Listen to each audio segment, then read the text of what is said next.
Le problème de la défense des mineurs, c'est que effectivement, ça devrait être en théorie de la défense pénale. On n'est pas éducateur, on n'est pas assistante sociale, et on est censé les défendre comme on défend un majeur, c'est-à-dire sur un dossier. On regarde les éléments qu'il y a dans le dossier, qui sont rapportés en France. Le procureur doit démontrer qu'on est coupable. C'est pas à nous de démontrer qu'on est innocent, c'est au procureur de démontrer qu'on est coupable. Donc la défense pénale classique, c'est ça.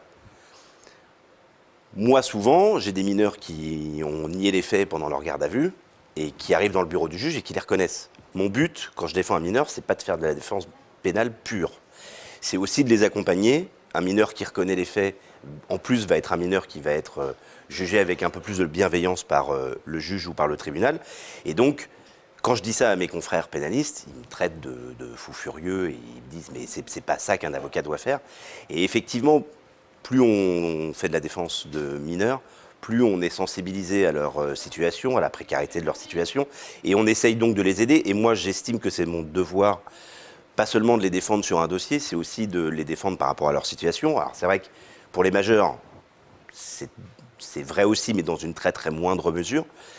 Pour des mineurs qui sont par définition des êtres en devenir et en formation, bah, oui, on est aussi là pour leur mettre un petit peu de plomb dans la tête et nier l'évidence parfois, comme ils le font quand ils sont interrogés en garde à vue. On sait que ça va déplaire à un juge qui va donc les juger avec plus de sévérité. Donc l'idée, c'est aussi de les amener à reconnaître des faits qu'ils n'avaient pas forcément envie de reconnaître, parfois parce qu'ils ont un peu peur de la réaction parentale, malheureusement de moins en moins souvent, et aussi parce qu'ils pensent qu'ils vont s'en sortir plus facilement.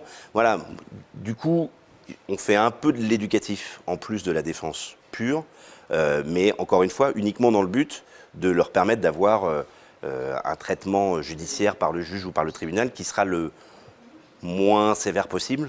Et ça permet aussi de leur permettre de bénéficier ensuite, lors de la mesure provisoire qui va être prononcée par le juge, bah justement d'une mesure qui n'aurait pas été possible s'ils n'avaient pas reconnu les faits.